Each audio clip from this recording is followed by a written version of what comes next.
ಲತಾ ಮಂಗೇಶ್ಕರ್ ಇವರು ಸೆಪ್ಟೆಂಬರ್ 28, 1929ರಂದು ಇಂದೂರ್ನಲ್ಲಿ ಜನಿಸಿದರು. ಲತಾ ಮಂಗೇಶ್ಕರ್ ಭಾರತ ಕಂಡ ಓರ್ವ ಅತ್ಯುತ್ತಮ ಮಹಿಳಾ ಹಿನ್ನೆಲೆ ಗಾಯಕಿ ಹಾಗೂ ಸಂಗೀತ ಸಂಯೋಜಕಿ.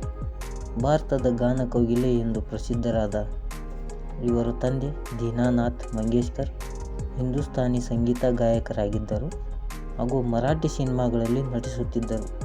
ಬಾಲ್ಯದಲ್ಲಿಯೇ ಸಂಗೀತ ಕಲಿಕೆ ಆರಂಭಿಸಿದ ಲತಾ ಮಂಗೇಶ್ಕರ್ ತಮ್ಮ 13ನೇ ವಯಸ್ಸಿನಲ್ಲಿಯೇ ಸಿನಿಮಾ ಹಾಡೊಂದಕ್ಕೆ ದನಿಯಾಗಿದ್ದರು.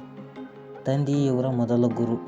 ಅಮನ್ ಅಲಿ ಖಾನ್ ಹಾಗೂ ಅಮಾನತ್ ಖಾನ್ರವರ ಗರಡಿಯಲ್ಲಿ ಇವರು ಬೆಳೆದಿದ್ದರು. 1949ರಲ್ಲಿ ಬಿಡುಗಡೆಯಾಗಿದ್ದ ಅಂದಾಜ್ ಸಿನಿಮಾದ ಉಠಾಯೇ ಜಾ ಉನ್ಕೆ ಸಿತಮ್ ಹಾಡು ಇವರ ಭದ್ರ ಭವಿಷ್ಯಕ್ಕೆ ನಾಂದಿ ಹಾಡಿತು.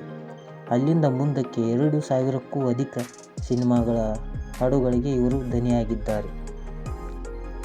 2001ರಲ್ಲಿ ಇವರಿಗೆ ಕೇಂದ್ರ ಸರ್ಕಾರ ಭಾರತ ರತ್ನ ನೀಡಿ ಪುರಸ್ಕರಿಸಿತು ಹಾಗೂ ಸಿನಿಮಾ ರಂಗದಿಂದ ಭಾರತ ರತ್ನ ಪಡೆದ ಕೇವಲ 2ನೇ ವ್ಯಕ್ತಿ ಇವರಾಗಿದ್ದಾರೆ.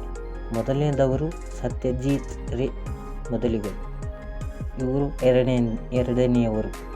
ಲತಾ ಮಂಗೇಶ್ಕರ್ ಅವರು ಭಾರತೀಯ ಸಿನಿಮಾ ರಂಗದಲ್ಲಿ ನೀಡಲಾಗುವ ಅತ್ಯುನ್ನತ ಪ್ರಶಸ್ತಿಯಾದ ದಾದಾ ಸಾಹೇಬ್ ಫಾಲ್ಕೆ ಪುರಸ್ಕೃತರೂ ಹೌದು.